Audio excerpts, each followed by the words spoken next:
We've all been there. We finish the mix, sounds great in the studio, bounce it out, get it on your phone, head to your car, plug it in, hit play, and there's problems. There's ways to avoid this and things we can do to make sure that the mixes can sound good in the car. And today we're talking about 4 reasons why they may not sound great in the car.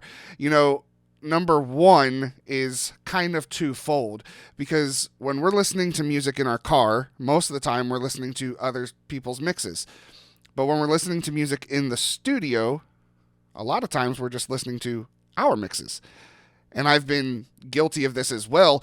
But if we can take our favorite albums and the artists that we normally listen to on Spotify or Apple Music when we're bumping down the road in our car and listen to those in our system, in our studio system, then we can start to get a reference for how things should be. When we're listening to our music in the car, we're also listening a lot more critically than we would if we're just listening to our favorite artists.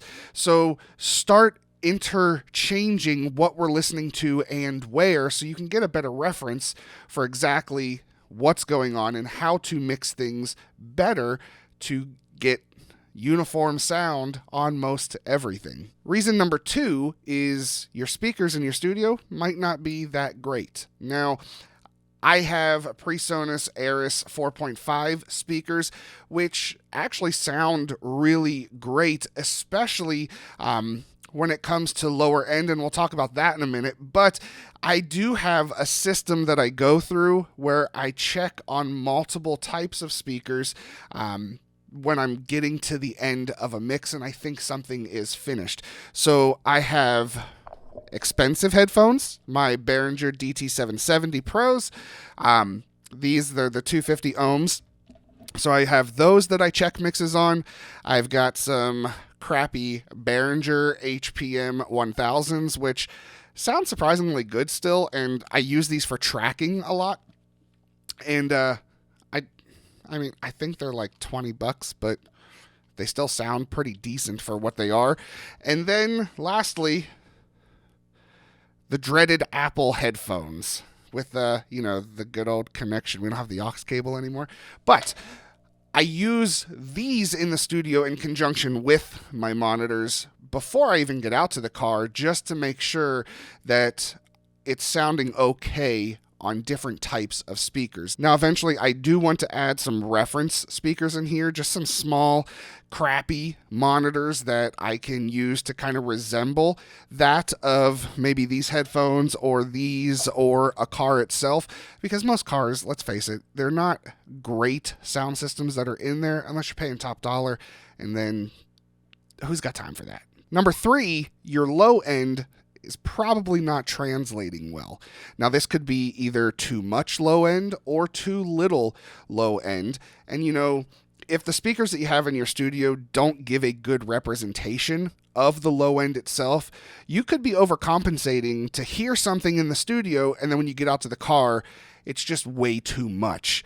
Or it could be the inverse of that too, where your speakers do represent low end well, or they have some sort of EQ that's built into them that most speakers do, and you've kind of set that low end up there because you don't have a subwoofer, but you want more response.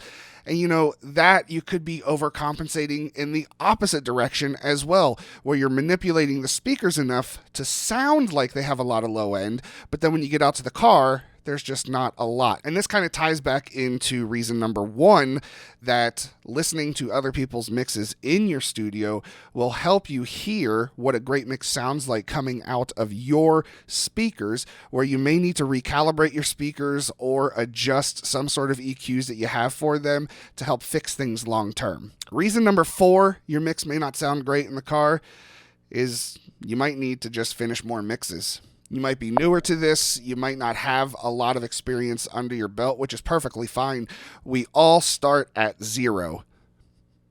Think about that. The first mix that I ever finished, this was before I went to audio school, before I really knew what I was doing.